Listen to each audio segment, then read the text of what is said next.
तपस्वाध्याय शुश्रूषा कृष्ण पूजारतं मुनिम् विश्वेशमिष्टतं वन्दे परिम्राट् चक्रवर्तिनम्। श्रीगुरुभ्यो नमः। हरिः ओम्।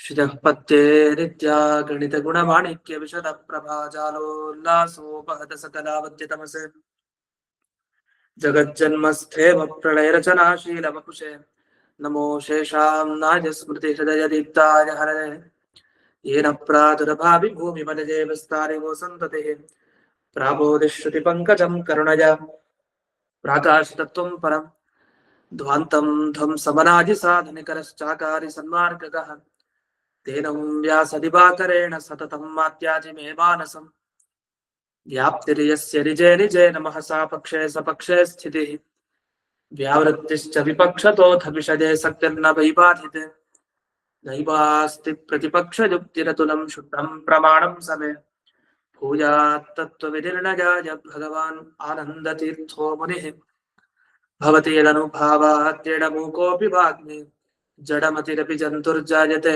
प्रज्ञमौलिः सकलवचनचेतो देवता भारती सा मम वचसि निधत्तां सन्निधिं मानसे च रमानिवासोचितवासभूमिः संन्यायरत्नावलिजन्मभूमिः वैराग्यभाग्यो मम पद्मनाभतीर्थामृताब्धिर्भवताद्विभूत्यै पदवाक्यप्रमाणज्ञान् प्रतिवादिमदच्छिदः श्रीमदक्षोभ्यतीर्थाख्यानुपतिष्ठे गुरून् मम श्रीमदानन्दतीर्थार्य सन्मनः सरसि भुवि अनुव्याख्याननलिने चञ्चली कतिमे मनः न शब्दाब्धौ गाढाः न च निगमचर्चासु चतुराः न च न्याये प्रौढाः न च विदितवेद्यापि वयम् परं श्रीमत्पूर्णप्रमतिगुरुकारुण्यसरणिं प्रपन्नामान्याः स्मः किमपि च वदन्तोऽपि महताम् ॐ नारायणं निखिलपूर्णगुणैकदेहं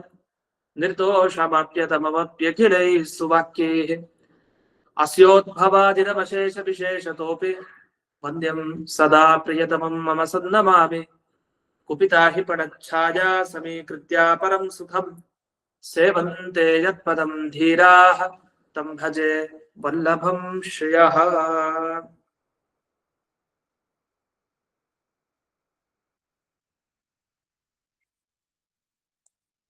ಇದುವರೆಗೆ ವೈಶೇಷಿಕ ಮತ ಏನು, ಅವರ ಪ್ರಕಾರ ದೇವರ ಅನುಗ್ರಹದ ಪಾತ್ರ ಏನು ಅಂತ ನೋಡ್ತಾ ಇದ್ವಿ. ಅವರು ಅಷ್ಟೊಂದು ಮಹಾತ್ಮೆಯನ್ನ ಕೊಡ್ಲಿಲ್ಲ ದೇವರ ಪ್ರಸಾದಕ್ಕೆ. ಅದು ಮೊದಲನೇ ಸ್ಥಾನವನ್ನ ಕೊಟ್ಟು ದೇವರ ಪ್ರಸಾದಕ್ಕೆ, ಕೊನೆಗೆ ಪುಣ್ಯಕ್ಕೆ ಆ ಒಂದು ಮಹಿಮೆಯನ್ನ ಅವರು ಕೊಟ್ರು. ಅದರಿಂದ ಅವರ ಸಿದ್ಧಾಂತ ಸರಿ ಇಲ್ಲ ಅಂತ ಬರ್ತಾ ಇದ್ದ ವಿಷಯ. ಅದರಲ್ಲಿ ಪರಿಮಳ ಟಿಪ್ಪಣಿಯಲ್ಲಿ ಬಂದ ಕೆಲವು ವಿಚಾರಗಳನ್ನ ನಾವು ನೋಡ್ತೀವಿ. ಈಗ ಗುರುವರ್ಥ ದೀಪಿಕಾದಲ್ಲಿ ಬಂದ ವಿಷಯ ನೋಡೋಣ. ಇದು ಬಹಳ ಒಳ್ಳೊಳ್ಳೆ ವಿಚಾರ. ಗುರುವರ್ಥ ದೀಪಿಕಾದಲ್ಲಿ ವಾದಿರಾಜರು ತಿಳಿಸ್ತಾರೆ, ಇದು ಬೇರೆ ಟಿಪ್ಪಣಿಗಳು ನಮ್ಗೆ ಸಿಗಲ್ಲ ವಿಷಯಗಳು, ಅಪರೂಪದ ವಿಷಯಗಳನ್ನ ಅವರು ಉಲ್ಲೇಖ ಮಾಡ್ತಾ ಹೋಗ್ತಾರೆ. ಮೊದಲು ಈ ವೈಶೇಷಿಕರು ಅಂತ ನಾವೇನ್ ಕರಿತೀವಿ, ವೈಶೇಷಿಕರು ಅಂದ್ರೆ ಏನರ್ಥ? ಈ ವೈಶೇಷಿಕರು ಅಂತ ಕೆಲವು ಪಂಗಡದವರು, ಕೆಲವು ದಾರ್ಶನಿಕರು, ಅಂದ್ರೆ ಈ ದರ್ಶನ ಅಂತಂದ್ರೆ ಮೋಕ್ಷಕ್ಕೆ ಯಾವ ಜ್ಞಾನ ಬೇಕು, ಅದನ್ನ ಯಾವ ಸಿದ್ಧಾಂತ ತಿಳಿಸುತ್ತೋ ಅದನ್ನ ದರ್ಶನ ಅಂತ ಕರೀತಾರೆ. ದರ್ಶನ ಅಂದ್ರೆ ಯಾವುದರಿಂದ ದೇವರ ದರ್ಶನ ಆಗತ್ತೋ ಅಂತ ಹೇಳ್ತೀವಲ್ಲ, ಅಥವಾ ಯಾವುದರಿಂದ ಮೋಕ್ಷ ದರ್ಶನ ಆಗತ್ತೋ ಅದನ್ನೆಲ್ಲ ದರ್ಶನ ಅಂತಗಳು ಕರೀತಾರೆ. ಅದರಲ್ಲಿ ವೈಶೇಷಿಕ ದರ್ಶನ. ಯಾಕೆಂದ್ರೆ ಅವರ ಸಿದ್ಧಾಂತದಲ್ಲಿ ವಿಶೇಷ ಅಂತ ಒಂದು ವಸ್ತುನ ಹೋಗ್ತಾರೆ, ವಿಶೇಷ ಅಂತ. ಇದ್ರ ಬಗ್ಗೆ ಸ್ವಲ್ಪ ತುಂಬಾ ಹಿಂದೆ ಪಾಠದಲ್ಲಿ ವಿವರಣೆ ಮಾಡಿದ್ದೆ. ವಿಶೇಷ ಅಂದ್ರೆ ಏನು? ನಾವು ಹೋಗ್ತೀವಿ ದ್ವೈತ ಸಿದ್ಧಾಂತದಲ್ಲೂ ಒಂದು ವಿಶೇಷ ಅಂತ ಒಂದು ವಸ್ತು ಜಗತ್ನಲ್ಲಿ, ಹೇಗೆ ಈ ಮೊಬೈಲು, ಪೆನ್ನು, ಈ ತರ ಒಂದೊಂದು ವಸ್ತು ಇರುತ್ತಲ್ಲ, ನಮ್ ದೇಹ, ನಾವು, ಆ ತರ ವಿಶೇಷ ಅಂತಾನೆ ಒಂದು ವಸ್ತು ಇದೆ. ಅದ್ರ ಬಗ್ಗೆ ನಾವು ಪರಿಚಯ ಮಾಡ್ಕೊಂಡ್ವಿ. ದ್ವೈತ ಸಿದ್ಧಾಂತದಲ್ಲಿ ಒಂದು ಹೋಗ್ತಾರೆ ಈ ವಿಶೇಷ ಬೇರೆ, ಯಾಕಂದ್ರೆ ನಾವು ವೈಶೇಷಿಕರಾಗ್ಬಿಡ್ತೀವಿ. ಆ ನಿಟ್ಟಿನಲ್ಲಿ ನಾವು ವಿಶೇಷ ಅಂತ ಒಂದು ಒಪ್ಪಿದ್ದೇವೆ. ಆದರೆ ನಾವೊಪ್ಪುವ ವಿಶೇಷಕ್ಕೂ ಈ ವೈಶೇಷಿಕರು ಒಪ್ಪುವಂತಹ ವಿಶೇಷಕ್ಕೆ ವ್ಯತ್ಯಾಸ ಇದೆ. ಅದಕ್ಕೆ ವೈಶೇಷಿಕ ಅಂತ ಅವ್ರಿಗೆ ಹೆಸರು. ವಿಶೇಷವನ್ನ ಒಪ್ಪುತ್ತಾರೆ ಹೊಸದಾಗಿ ಅಂತಂದ್ರೆ ವೈಶೇಷಿಕ ಅಂತ ಕರೀತಾರೆ ಅವ್ರನ್ನ. ಈ ವಿಶೇಷ ಅನ್ನೋ ಎಲ್ಲಿರುತ್ತೆ ಅಂದ್ರೆ ಅವರ ಸಿದ್ಧಾಂತದಲ್ಲಿ ಈ ಪರಮಾಣುಗಳೇನಿದೆ, ಪ್ರತಿ ವಸ್ತುವಿನ ಪರಮಾಣು, ಈಗ ಒಂದು ಮಡಿಕೆ ತಗೊಂಡ್ರೆ ಮಡಿಕೆ ಸೃಷ್ಟಿಯಾಗ್ಲಿಕ್ಕೆ ಬೇಕಾದಷ್ಟು ಪರಮಾಣು ಸೇರ್ಬೇಕಾಗತ್ತೆ. ಚಿಕ್ಕ ಚಿಕ್ಕದು ಪರಮಾಣುಗಳೇನಿದೆ ಅದು ಸೇರಿ ಸೇರಿ ಸೇರಿ ದೊಡ್ಡೊಂದು ಮಡಿಕೆ ಆಯ್ತು. ಇದೇ ತರ ಪ್ರತಿಯೊಂದು ವಸ್ತು ಚೂರ್ ಚೂರ್ ಆಗಿ ಆಗಿ ಆಗಿ ಆಗಿ ಕೊನೆಗೊಂದು ಉಳಿಯೋದು ಪರಮಾಣು. ಆ ಪರಮಾಣುಗಳಲ್ಲಿ ಭೇದ ಅಂದ್ರೆ ಈಗ ಕಣ್ಣಾರೆ ನಾವು ನೋಡಿದಾಗ ಈ ಮಡಿಕೆ ಬೇರೆ, ಈ ಮಡಿಕೆ ಬೇರೆ, ಈ ಮೊಬೈಲ್ ಬೇರೆ, ಈ ಮೊಬೈಲ್ ಬೇರೆ, ಈ ಪೆನ್ ಬೇರೆ, ಹೀಗೆಲ್ಲ ಹೇಳ್ತೀವಲ್ಲ ವಸ್ತುಗಳಲ್ಲಿ, ಇದು ಬೇರೆ ಇದು ಬೇರೆ ಅಂತ. ಹಾಗೆ ಪರಮಾಣುಗಳಲ್ಲಿ ಇದು ಬೇರೆ ಇದು ಬೇರೆ ಅಂತ ಹೇಳ್ಬೇಕು. ಆದ್ರೆ ಪರಮಾಣು ಕಣ್ಣಕ್ಕೆ ಕಾಣಿಸಲ್ಲ. ಕಣ್ಣಕ್ಕೆ ಕಾಣಿಸ್ದೇ ಇರೋ ಪರಮಾಣುವಿನಲ್ಲಿ ಇದು ಬೇರೆ ಇದು ಬೇರೆ ಅಂತ ಹೇಗೆ ಹೇಳೋದು? ಈ ಪರಮಾಣು ಬೇರೆ, ಈ ಪರಮಾಣು ಬೇರೆ ಹೇಗೆ ಹೇಳೋದು? ಕಣ್ಣಕ್ಕೆ ಕಾಣಿಸಲ್ಲ, ಅದಕ್ಕೆ ಪರಮಾಣು ಅಂತ ಅದನ್ನ ಕರೆಯೋದು. ಏನಾದ್ರು ಕಣ್ಣಕ್ಕೆ ಕಾಣುತ್ತೆ ಅಂದ್ರೆ ಪರಮಾಣು ಅಲ್ಲ, ಅದ್ ಬೇರೆ ಅಂತ ಅರ್ಥ. ಇನ್ನೂ ಚಿಕ್ಕದು ತಗೊಂಡ್ಬೇಕು ವಸ್ತುನ. ಆ ಪರಮಾಣುವಿನಲ್ಲೂ ಬೇರೆ ಬೇರೆ ಅಂತ ನಮಗ್ ತಿಳಿಸ್ಕೊಡ್ಲಿಕ್ಕೆ ಒಂದು ವಸ್ತು ಇದೆ. ಅದ್ ಯಾವ್ದು ಅಂದ್ರೆ ವಿಶೇಷ ಅಂತ. ಆ ಪರಮಾಣುವಿನಲ್ಲೇ ಅದಿರುತ್ತೆ. ಪ್ರತಿಯೊಂದು ವಸ್ತುವಿನ ಒಳಗಡೆ, ಅದರಲ್ಲೂ ನಿತ್ಯವಾದ ವಸ್ತುವಿನ ಒಳಗಡೆ ಇರೋದು ಅಂತ ಹೇಳ್ತಾರೆ. ಅದನ್ನ ವೈಶೇಷಿಕರು ಅಂತ ಅವರನ್ನ ಕರೀತಾರೆ. ಅವರ ಸಿದ್ಧಾಂತವನ್ನ ಚೆನ್ನಾಗಿ ಅರ್ಥ ಮಾಡ್ಕೊಬೇಕಂತೆ. ಅವ್ರೇನ್ ಹೇಳ್ತಾರೆ, ಜಗತ್ನಲ್ಲಿ ಮೊದಲು ನೀವೇನ್ ತಿಳ್ಕೊಳ್ಬೇಕು ಅಂದ್ರೆ, ನೀವು ಮೋಕ್ಷಕ್ಕೆ ಹೋಗ್ಬೇಕು ಅಂದ್ರೆ ಏನ್ ಮಾಡ್ಬೇಕು ಅಂದ್ರೆ ಸಾಧರ್ಮ್ಯ ವೈಧರ್ಮ್ಯ ತತ್ವಜ್ಞಾನ, ಅದನ್ನ ಬಿಡಿಸ್ತಾ ಹೋಗ್ತಾರೆ. ಅದನ್ನ ಈಗ ಗುರುವರ್ಷ ದೀಪಿಕಾ ಮೊದಲನೇ ಲೈನು ನೋಡಿ, ಸಾಧರ್ಮ್ಯ ವೈಧರ್ಮ್ಯ ತತ್ವಜ್ಞಾನ ಇತ್ಯತ್ರ ಸಾಧರ್ಮ್ಯಂ ಸಾಮಾನ್ಯ ಲಕ್ಷಣಂ ವೈಧರ್ಮ್ಯಂ ವಿಶೇಷ ಲಕ್ಷಣಂ ಇತ್ಯರ್ಥ ಅಂತ ಬರ್ತದೆ. ಸಾಧರ್ಮ್ಯ ಅಂದ್ರೇನು, ವೈಧರ್ಮ್ಯ ಅಂದ್ರೇನು? ಸಾಧರ್ಮ್ಯ ಅಂದ್ರೆ ನಮ್ ತರ ಇರೋರು ಅಂತ, ನಮ್ಮ ಸಮಾನವಾದ ಧರ್ಮ ಹೊಂದಿರೋರು, ನಮಗಿಂತ ವಿರುದ್ಧವಾದ ಧರ್ಮವನ್ನು ಹೊಂದಿರೋರು. ನಮ್ಗೆ ಇವ್ರಿಗೆ ಆಗ್ಬರಲ್ಲ, ನಮ್ದೇ ಗುಣ ಸ್ವಭಾವ ಬೇರೆ, ಇವ್ರದೇ ಸ್ವಭಾವ ಬೇರೆ, ಇವರು ವಿಧರ್ಮೀಯರು ಅಂತ ಹೇಳ್ತೀವಿ. ವಿಧರ್ಮೀಯರು ಬೇರೆ ಧರ್ಮದವರು ಅಂತ ಹೇಳ್ತೀವಲ್ಲ, ಆತರ ವೈಧರ್ಮ್ಯ, ನಮ್ಮ ಧರ್ಮ ಬೇರೆ ಅವ್ರ ಧರ್ಮ ಬೇರೆ. ಹಾಗೆ ಸಾಧರ್ಮ್ಯ ಅಂದ್ರೆ ನಮಗೂ ಅವ್ರಿಗೂ ಹೋಲಿಕೆ ಇದೆ, ಸಮಾನವಾದ ಧರ್ಮ ಇದೆ, ಈ ತರ ಹೇಳ್ತೀವಿ. ಇಲ್ಲಿ ಏನರ್ಥ ಅಂದ್ರೆ ಸಾಧರ್ಮ್ಯ ಅನ್ನೋ ಶಬ್ದಕ್ಕೆ ಸಾಮಾನ್ಯ ಲಕ್ಷಣ ಅಂತ ಅರ್ಥ, ವೈಧರ್ಮ್ಯ ಅನ್ನೋದಕ್ಕೆ ವಿಶೇಷ ಲಕ್ಷಣ ಅಂತ ಕರೀತಾರೆ. ಆ ಶಬ್ದಕ್ಕರ್ಥ ಸಾಧರ್ಮ್ಯ ಅಂದ್ರೆ ಸಾಮಾನ್ಯ ಲಕ್ಷಣ, ವೈಧರ್ಮ್ಯ ಅಂದ್ರೆ ವಿಶೇಷ ಲಕ್ಷಣ. ಈ ಎರಡ ಜ್ಞಾನ ಇರ್ಬೇಕಂತೆ ವೈಶೇಷಿಕರು ಹೇಳೋದು ನಮ್ಗೆ. ಅಂದ್ರೆ ಈಗ ನಾವೆಲ್ಲ ಮನುಷ್ಯರು ಅಂತ ನಮಗ್ ಜ್ಞಾನ ಇದೆ ಜಗತ್ನಲ್ಲಿ. ಅವನು ಬ್ರಾಹ್ಮಣ ಕ್ಷತ್ರಿಯ ವೈಶ್ಯ ಶೂದ್ರ ಎಲ್ಲ ಆಮೇಲೆ ನೋಡೋಣ. ಸಾಮಾನ್ಯ ನಾವೆಲ್ಲ ಮನುಷ್ಯರು, ಬ್ರಾಹ್ಮಣ ಕ್ಷತ್ರಿಯ ವೈಶ್ಯ ಶೂದ್ರ ಎಲ್ಲರೂ ಮನುಷ್ಯರು. ಮನುಷ್ಯತ್ವ ಎಲ್ಲರಲ್ಲಿ ಇದೆ, ಇದು ಸಾಮಾನ್ಯ ಲಕ್ಷಣ. ಎಲ್ಲರೂ ಮನುಷ್ಯರು, ಇದು ಸಾಮಾನ್ಯ ಲಕ್ಷಣ ಅಂತ ಅನಿಸ್ಕೊಳುತ್ತೆ ಮನುಷ್ಯತ್ವ. ಇದನ್ನ ಸಾಧರ್ಮ್ಯ ಜ್ಞಾನ ಅಂತ ಕರೆದಿರೋದು. ಯಾಕೆ ನನ್ನಲ್ಲಿ ಮನುಷ್ಯತ್ವ ಇದೆ, ನಂತರ ಅವನಲ್ಲೂ ಇದೆ ಮನುಷ್ಯತ್ವ, ಇನ್ನೊಬ್ಬನಲ್ಲೂ ಮನುಷ್ಯತ್ವ ಇದೆ, ಇದು ಸಾಧರ್ಮ್ಯ ಜ್ಞಾನ. ವೈಧರ್ಮ್ಯ ಜ್ಞಾನ ಅಂದ್ರೆ ಏನು? ವಿಶೇಷ ಲಕ್ಷಣ. ಅಂದ್ರೆ ಬ್ರಾಹ್ಮಣತ್ವ ನನ್ನಲ್ಲಿ ಮಾತ್ರ ಇದೆ, ಇವನಲ್ಲಿ ಕ್ಷತ್ರಿಯತ್ವ ಇದೆ, ಇವನಲ್ಲಿ ಶೂದ್ರತ್ವ ಇದೆ, ಇವನಲ್ಲಿ ವೈಶ್ಯತ್ವ ಇದೆ, ಇದು ವಿಶೇಷ ಲಕ್ಷಣ. ಹೀಗೆ ವಿಶೇಷ ಲಕ್ಷಣ ಮತ್ತೆ ಸಾಮಾನ್ಯ ಲಕ್ಷಣ ಅಂತ ಏನು, ಇದರ ಜ್ಞಾನವನ್ನ ನಾವು ಚೆನ್ನಾಗಿ ಪಡ್ಕೊಳ್ಬೇಕು. ಹಾಗಾದ್ರೆ ಈ ಜ್ಞಾನ ಮುಖ್ಯ ಅಂತ ವೈಶೇಷಿಕರು ಹೇಳ್ತಾರೆ. ಯಾಕೆಂದ್ರೆ ಈ ತರ ಬರೀ ಮನುಷ್ಯರಲ್ಲೆಲ್ಲ ಹೇಳ್ತಾ ಇರೋದು, ಪ್ರತಿ ವಸ್ತುವಿನದೆ. ಇವಾಗ ಗುಣಗಳು, ಬಣ್ಣಗಳಿರುತ್ತೆ, ಬಣ್ಣಗಳೆಷ್ಟು ಬೇಕಾದಷ್ಟಿದೆ. ಆದ್ರೆ ವೈಶೇಷಿಕರು ಹೇಳ್ತಾರೆ, ಅವರು 7 ರೂಪಗಳನ್ನು ಹೋಗ್ತಾರೆ. 7 ರೂಪ ಇದೆ ಅಷ್ಟೇ. ಕಲರ್ ಅಂದ್ರೆ 7, ಅದ್ ಬಿಟ್ಟು ಜಾಸ್ತಿ ಇಲ್ಲ. ಏನಾದ್ರು ಇದ್ರೆ ಎಲ್ಲ ಮಿಕ್ಸ್ಡ್ ಅಷ್ಟೇ, 7 ಇರೋದು ಅಂತ. ಹೀಗೆ ಸಿದ್ಧಾಂತವನ್ನ ವೈಶೇಷಿಕರು ಒಪ್ತಾರೆ. ನೈಯಾಯಿಕರು ಅವ್ರ ತರನೇ, ಅವ್ರ ನ್ಯಾಯಗಳನ್ನ ತುಂಬಾ ಹೇಳ್ತಾರೆ. ನ್ಯಾಯ ಅಂದ್ರೆ ನಿಯಮಗಳನ್ನ ತುಂಬಾ ಹೇಳುವಂಥವ್ರು ನೈಯಾಯಿಕರು ಅವರುಗಳು. ಹೀಗೆ ಅಥವಾ ನ್ಯಾಯ ಅನ್ನೋ ಶಬ್ದಕ್ಕೆ ಅನುಮಾನ ಅಂತ ಹೇಳ್ತಾರೆ, ಅನುಮಾನ ಪ್ರಯೋಗ ಜಾಸ್ತಿ ಅವ್ರ ಸಿದ್ಧಾಂತದಲ್ಲಿ. ಅದನ್ನ ನೈಯಾಯಿಕರು ಅಂತ ಅವರನ್ನ ಕರೀತಾರೆ. ನಮ್ಮನ್ನ ದ್ವೈತಿಗಳು ಅಂತ ಕರೀತಾರೆ. ದ್ವೈತ ಸಿದ್ಧಾಂತ, ದ್ವೈತ ತತ್ವವನ್ನ ನಾವು ಒಪ್ಪೋದು. 2 ದ್ವೈತ, ಅದಲ್ಲೂ ಇದೆ ಬಂತು. ದ್ವೈತ ಅಂದ್ರೆ 2 ತನ್ನ ವಸ್ತುತಃ 2 ಅನ್ನೋ ಅರ್ಥವನ್ನ ಹೇಳಿಕ್ ಹೊರಟಿಲ್ಲ. ದ್ವೈತ ಅನ್ನೋದ್ರಲ್ಲಿ ಹಿಂದೆ ಬಂತು, ವಿಜ್ಞಾನಾದ್ವೈತ ಅನ್ನೋದ್ರಲ್ಲಿ ಬೌದ್ಧರ ವಾದದಲ್ಲಿ. ದ್ವೈತ ಅಂದ್ರೆ ಭೇದ ಅಂತ ಅರ್ಥ. ಭೇದ ಸಿದ್ಧಾಂತಿಗಳು ಅಂತ ಅರ್ಥ. ನಮ್ಮ ಸಿದ್ಧಾಂತ ಭೇದ, ಜೀವ ಪರಮಾತ್ಮ ಜಡ ಇವೆಲ್ಲ ಬೇರೆ ಬೇರೆ ಅಂತ ಹೇಳೋ ಸಿದ್ಧಾಂತ ನಮ್ದು. ಇದನ್ನ ದ್ವೈತಿಗಳು ಅನ್ನೋ ಆ ಶಬ್ದದ ಸೇರಿಸ್ಕೊಂಡು ನಾವು ಹೇಳೋದು. ದ್ವೈತಿಗಳು, ನೈಯಾಯಿಕರು, ವೈಶೇಷಿಕರು, ಹೀಗೆ ಆ ಹೆಸರುಗಳು ಅವ್ರವ್ರಿಗೆ ಬಂದಿದೆ. ಇಲ್ಲಿ ಹೇಳ್ತಾರೆ, ಈಗ ಈ ಸಾಧರ್ಮ ವೈಧರ್ಮ್ಯ ವಿಜ್ಞಾನ ಇದ್ರೆ ಏನ್ ಉಪಯೋಗ? ಈಗ ಮೋಕ್ಷಕ್ಕೆ ಹೋಗ್ತಾನ ಅವನು ಅಂತ ಹೇಳಿದ್ರೆ, ಅಲ್ಲ ಈ ಜಗತ್ತಿನ ಪದಾರ್ಥ ತಿಳ್ಕೊಂಡ್ರೆ ನೀವು ಸಂಸಾರಕ್ಕೆ ತಳ್ತಾ ಇದ್ದೀರೋ, ಮೋಕ್ಷಕ್ಕೆ ದಾರಿ ತೋರಿಸ್ತಾ ಇದ್ದೀರಾ ವೈಶೇಷಿಕರು. ಯಾಕೆ? ಜಗತ್ನಲ್ಲಿರೋದನ್ನೆಲ್ಲ ಚೆನ್ನಾಗಿ ತಿಳ್ಕೊಂಡು ಹೋಗ್ತಾನೆ ಇದ್ರೆ ಯಾವತ್ ಮುಗಿಯೋದಿದೆಲ್ಲ. ಜಗತ್ನಲ್ಲಿ ಬೇಕಾದಷ್ಟು ವಸ್ತು ಇದೆ ತಿಳ್ಕೊಳ್ಳಿಕ್ಕೆ. ನಮ್ ಮನೆಯಲ್ಲೇ ಸರಿಯಾಗಿ ಯೋಚನೆ ಮಾಡ್ತಾ ಹೋದ್ರೆ ಅದರಲ್ಲೇ ತುಂಬಾ ವಸ್ತುಗಳಿದೆ. ಪ್ರತಿಯೊಂದು ವಸ್ತುವಿನ ಬಗ್ಗೆ ಹೀಗ್ ತಿಳ್ಕೊಳ್ತಾ ಹೋದ್ರೆ ಯಾವತ್ತೂ ಒಂದ್ ಮೋಕ್ಷಕ್ಕೆ ಹೋಗೋದು. ನೀವ್ ಹೇಳ್ತೀರಿ ಧರ್ಮ ವೈಧರ್ಮ್ಯ ತತ್ವಜ್ಞಾನಂ ನಿಶ್ರೇಯಸ ಹೇತು. ನಿಶ್ರೇಯಸ್ಸಿಗೆ ಕಾರಣ ಈ ಎರಡರ ಜ್ಞಾನ. ಏನೀಗ ಬ್ರಾಹ್ಮಣತ್ವ ಕ್ಷತ್ರಿಯತ್ವ ಒಂದಿಷ್ಟು ಧರ್ಮ ತಿಳ್ಕೊಂಡ್ವಿ, ಇವ್ರು ಮನುಷ್ಯ ಅಂತ ತಿಳ್ಕೊಂಡ್ವಿ, ಇದ್ರಿಂದ ಏನಾಯ್ತು ಈಗ? ಅದಕ್ಕೆ ಇಲ್ಲ, ನೀವು ತಿಳ್ಕೊಳ್ಳಿ ಆಗ ನಿಮ್ಗೆ ಮೋಕ್ಷ ಸಿಗತ್ತೆ ಅಂತ ಹೇಳ್ತಾರ ಅವ್ರು. ಅರ್ಥ ಆಗ್ಲಿಲ್ಲ, ಆಗ ಸ್ವಲ್ಪ ಪ್ರಶ್ನೆ ಮಾಡ್ಕೊಂಡು ಹೋಗ್ತಾರೆ, ಮುಂದೆ ಬಿಡಿಸ್ತಾರೆ. ವೈಶೇಷಿಕಾದಿಗಳನ್ನ ಪ್ರಶ್ನೆ ಮಾಡ್ಬೇಕಂತೆ. ವಾದಿರಾಜರು ಹೇಳ್ತಾರೆ ಏನ್ ಪ್ರಶ್ನೆ ಮಾಡ್ಬೇಕಂದ್ರೆ, ಅವ್ರು ಹೇಳೋದಿಷ್ಟು, ಕಿಂತು ಸಮಾಧಿ ಮಹಿಮ್ನ ಅಪರಿಮಿತ ದೇಹವ್ಯೂಹ ನಿರ್ಮಾಣೇನ ಅನಂತಾನ್ಯಪಿ ವಿಷಮ ವಿಪಾಕ ಸಮಯಾನ್ಯಪಿ ಕರ್ಮಾಣಿ ಪಿಂಡೀಕೃತ್ಯ ತತ್ಫಲ ಸುಖ ದುಃಖ ಭೋಗೇನೈವ ಜ್ಞಾನಿನೋ ವಿನಾಶಯಂತಿ ವದಂತೋ ವೈಶೇಷಿಕಾದಯ ಪ್ರಷ್ಟವ್ಯಾಹ ಅಂತ ಒಂದು ಲೈನ್ ಉದ್ದ ಬರದು ವಾದಿರಾಜರು. ಇದರ ಅಭಿಪ್ರಾಯ ಇಷ್ಟೇ, ಕರ್ಮ ಕಳ್ಕೊಳ್ಳೋದು ಹೇಗೆ? ಒಬ್ಬ ಮೋಕ್ಷಕ್ಕೆ ಹೋಗ್ಬೇಕೀಗ. ಮೋಕ್ಷಕ್ಕೆ ಹೋಗ್ಬೇಕು ಅಂದ್ರೆ ತನ್ನ ಪುಣ್ಯ ಪಾಪ ಎಲ್ಲ ಕಳ್ಕೊಳ್ಳಿಕ್ ಏನ್ ಮಾಡ್ಬೇಕು? ಅವ್ರು ಹೇಳ್ತಾರೆ ವೈಶೇಷಿಕರು, ಮೊದಲು ಧ್ಯಾನ ಮಾಡೋದನ್ನ ಕಲಿರಿ, ಸಮಾಧಿ ಅಂತ ಕರೀತಾರೆ. ಸಮಾಧಿ ಮಹಿಮ್ನ, ಸಮಾಧಿಯ ಶಕ್ತಿ ಅಷ್ಟಿದೆ. ಧ್ಯಾನ ಮಾಡಿ ಚೆನ್ನಾಗಿ, ಅಂದ್ರೆ ತಪಸ್ ಮಾಡಿ ಅಂತ ಹೇಳ್ತಾರೆ. ತಪಸ್ಸನ್ನು ಚೆನ್ನಾಗಿ ಮಾಡಿದಾಗ ನಿಮ್ಗೆ ಎಂಥ ಶಕ್ತಿ ಸಿಗುತ್ತೆ ಅಂದ್ರೆ, ಈಗ ಸೌಭರಿ ಋಷಿಗಳು ತಾವು 50 ಶರೀರ ಪಡ್ಕೊಂಡ್ರು ಅಂತ ನಾವು ಪುರಾಣದಲ್ಲಿ ಕೇಳ್ತೀವಿ. ಅದನ್ನ ನಾವು ಖಂಡನತ್ರಯ ಪಾಠದಲ್ಲೂ ಕೂಡ ಕೇಳ್ತೀವಿ. ಖಂಡನತ್ರಯ ಪಾಠದಲ್ಲೂ ಉಲ್ಲೇಖ ಮಾಡ್ತಾ ಹೋಗ್ತಾರೆ, ಜಯತೀರ್ಥರ ವಿವರಣೆನೂ ಕೂಡ ಇದೆ.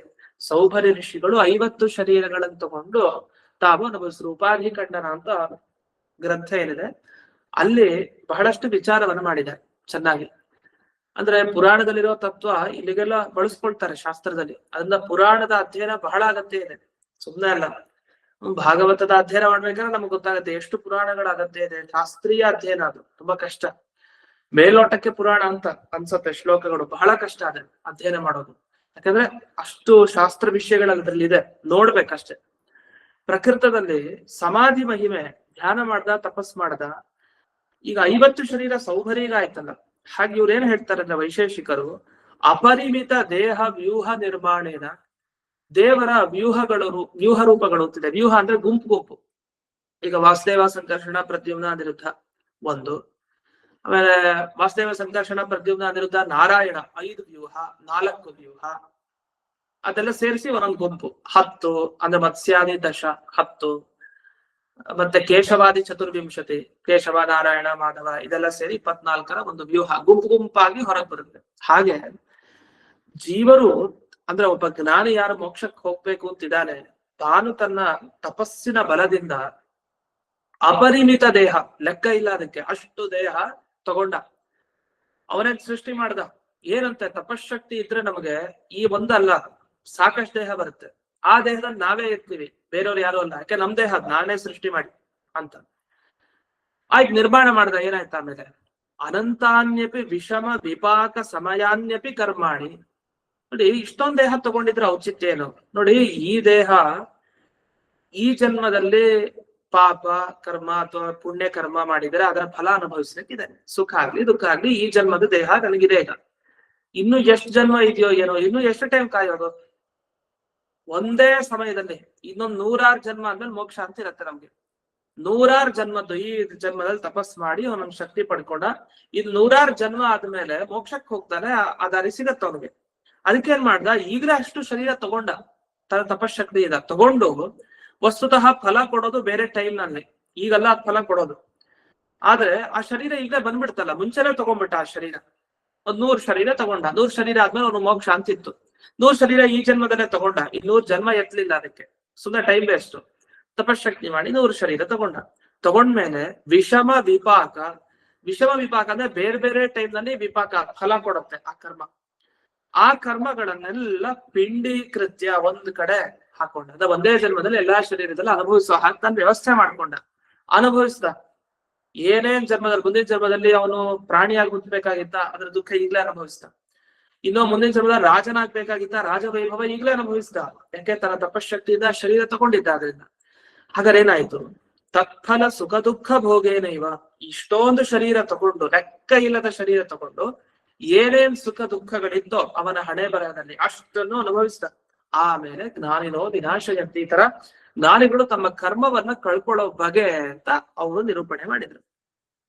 ನಮ್ಮ ಪ್ರಶ್ನೆ ಇಷ್ಟೇ, ಇದಕ್ಕೆ ಉತ್ತರ ಕೊಡಿ ಅಂತ ಹೇಳ್ತಾರೆ. ಅಂದ್ರೆ ಇದು ಮೂಲದಲ್ಲಿ ಇಲ್ಲ ವಿಚಾರ. ಈಗ ಸುಧಾಕರತ್ತನ್ನ ವೈಶೇಷಿಕರ ಬಗ್ಗೆ ಕೇಳಿದ್ವಿ, ಆದ್ರೆ ಅಲ್ಲಿದ್ದೇ ವಿಚಾರ. ಇದನ್ನ ಇವ್ರು ಹೇಳ್ತಾರೆ.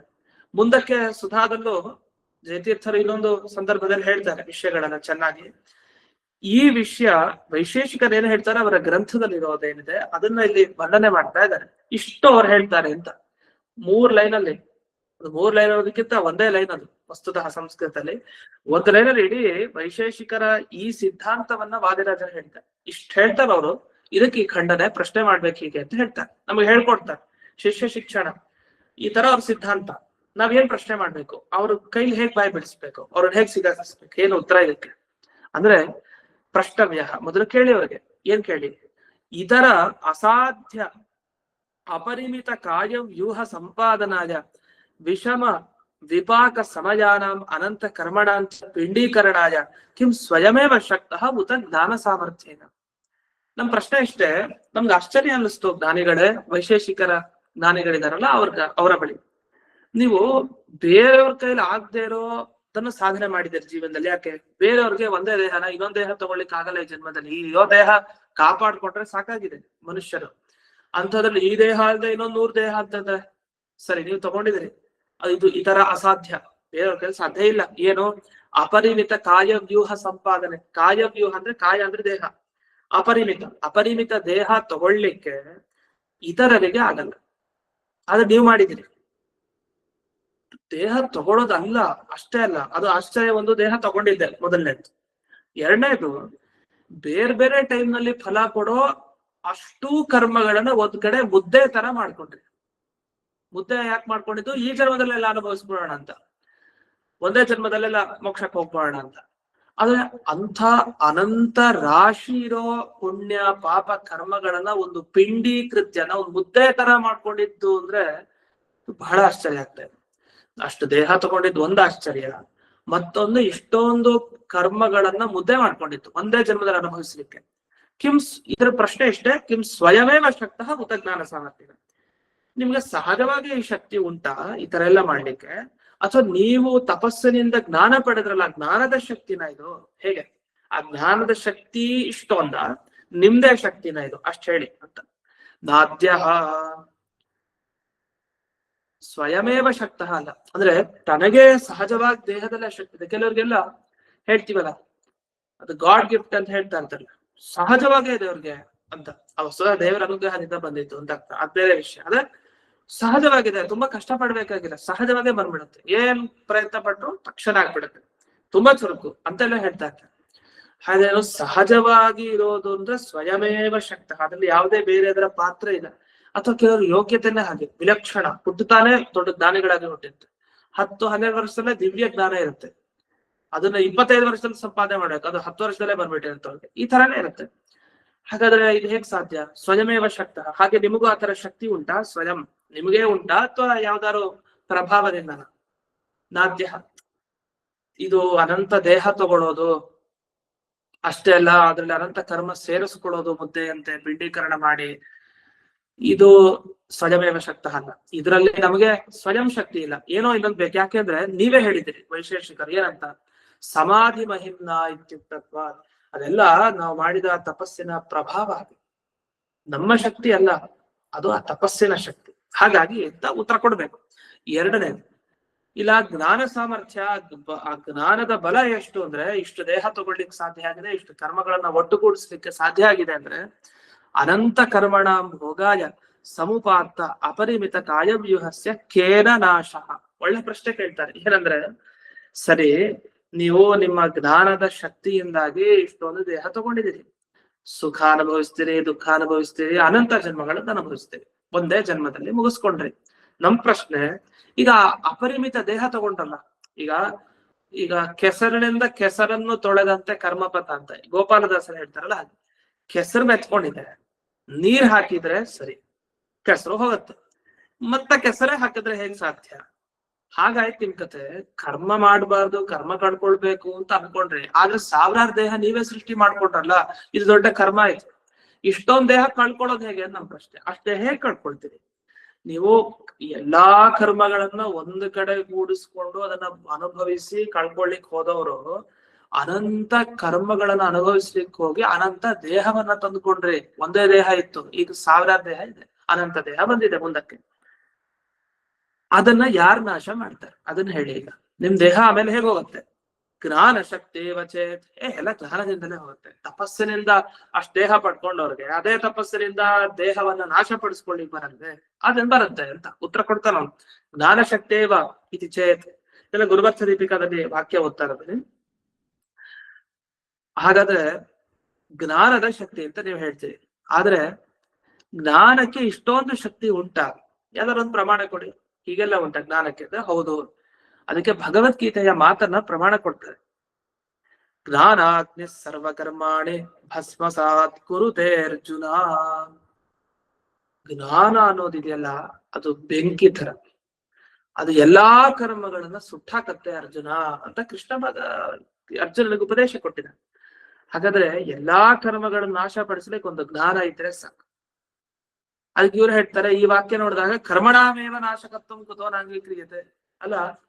ಹಾಗಾದ್ರೆ ಜ್ಞಾನದ ಸಾಮರ್ಥ್ಯ ಅಷ್ಟಿತ್ತು ಅಂದ್ರೆ ಕರ್ಮವನ್ನ ಯಾಕೆ ಕಳಿಸ್ಬೇಕು? ಈ ಕರ್ಮದಿಂದಾಗಿ ಏನ್ ಬರುತ್ತೆ? ದೇಹ ಬರುತ್ತೆ. ದೇಹನೇ ಮೊದಲೇ ಮುಗಿಸ್ಬಿಡ್ಲಿ ಕಥೆ. ಕರ್ಮದ ಕಥೆ ಯಾಕೆ? ಕರ್ಮ ನಾಶ ಮಾಡುವಂತ ಶಕ್ತಿ ಇದ್ರೆ ದೇಹವನ್ನ ನಾಶ ಮಾಡುವಂತ ಅಗತ್ಯ ಏನಿದೆ? 2 ತರ ಪ್ರಶ್ನೆ ಬರುತ್ತೆ.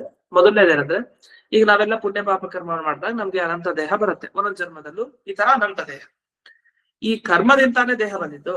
ಜ್ಞಾನ ಪಡ್ಕೊಂಡ್ವಿ ಅಂತ ಇಟ್ಕೊಳ್ಳಿ. ಜ್ಞಾನದಿಂದ ಏನಾಯ್ತು? ಕರ್ಮನೇ ಹೊರಟೋಯ್ತು.